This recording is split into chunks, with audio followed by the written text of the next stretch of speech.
Hello, welcome to this episode about snail-borne disease and why we need to sample snails from their environment. Snail-borne diseases such as bilharzia and fasciolosis, also known as liver fluke infection, are a major challenge for human and livestock health. Bilharzia, for example, causes stunted growth and can lead to school dropouts among children. Chronic infections can result in liver damage and infertility, even could lead to death.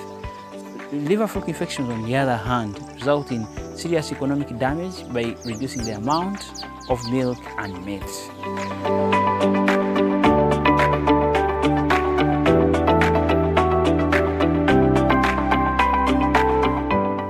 Very, very importantly, you need to be safe first before you start.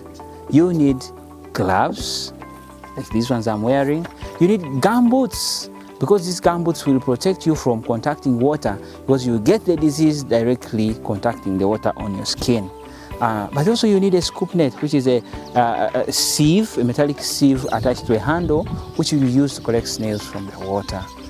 You also need where to collect and sort and store the snails from.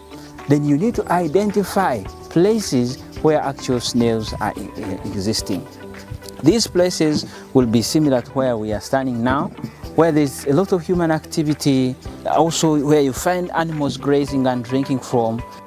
Most times the snails prefer to live in detritus, which is dead, decomposing vegetation in the water. And then you need also to anticipate where you will find them before you start sampling. Such areas are the areas where the high risk of transmission of the disease is high. So what do you do? Once you reach at that point you have identified, you need to agitate the vegetation with the scoop net, shake it vigorously so that you dislodge the snails. The snails are attached on this vegetation and detritus, and then you need to dislodge them and capture them in the net.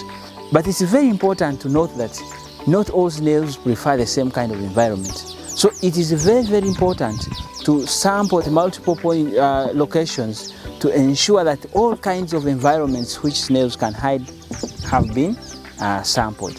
It could also be stationary objects which have been in the water for a long time, such as an abandoned boat, a piece of wood that is in the water, or even a piece of rock. Turn them over and look for these potential snails. By the way, did you know that not all snails cause disease? Don't miss the next episode where we talk about snail identification to identify the culprits.